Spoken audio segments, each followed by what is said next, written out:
Hello, my name is Presley Nicole Duncan, and today we are going to be analyzing one way that the legendary decade, the 1920s, famously known as the Roaring Twenties, brought massive change to the United States of America. I remember when I was younger and I'd see all these different documentaries on television, I never fully understand the transition between the 1910s and the 1920s. How exactly did the US go from long hair to bobs? And most importantly, how did they go from floor length to at the knee? This was all inspired by today's main focus, the flapper era of the 1920s, and how it redefined womanhood by allowing women to enjoy new freedoms in their personal life and influencing fashion and mass culture in the United States of America. Prior to the 1920s, most men had left their homes and the workforce, fighting in the brutal First World War. There was also the 19th Amendment that gave women the right to vote.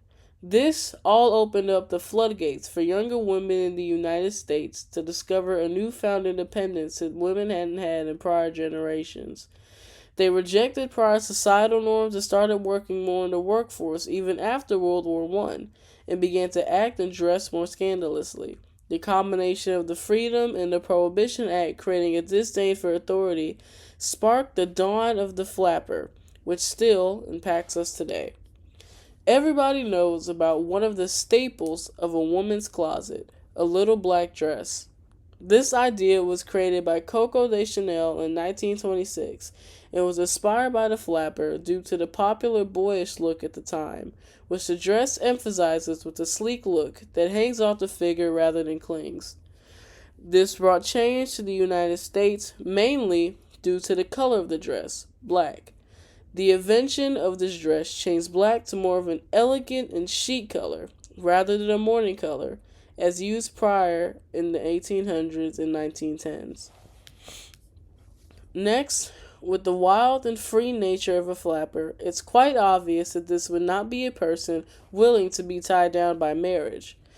And with women starting to make more money, having more independence and jobs in the workforce, the sheer necessity of getting married was weakening. This caused change in the United States due to the rise in awareness of a woman's reproductive system. In 1921, Margaret Sanger established the first birth control league, and in 1923, the first birth control clinic.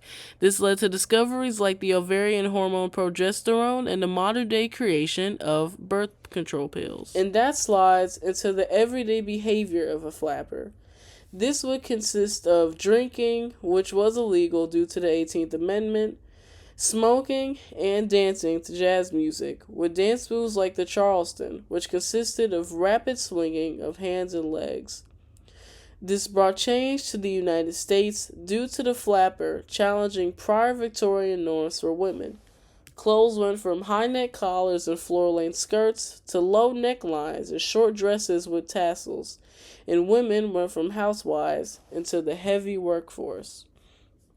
And that goes into our last subject, the massive amounts of women in the workforce during the flapper era. Flappers challenged Victorian norms with women becoming more active in everyday life and breaking free from the stereotypical housewife career and activities. This brought change in the United States, with women becoming more visible in everyday life. This visibility empowered other women to believe they could do the same, and led us to the America we live in today, with many things led by who? Women. In conclusion, flappers were not just the wild party women of the 1920s, but they were change makers.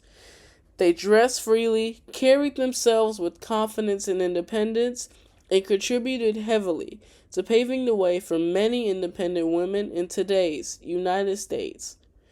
These are the sources I used for this video. A major strength of these sources was that they provided me with an inside view of how flappers were viewed in the time of the 1920s. One limitation I have would be that some of the things in the Library of Congress don't have a web author, so I found that difficult to cite. Well, that's it from me, and I hope you enjoyed my video on the flapper era of the 1920s.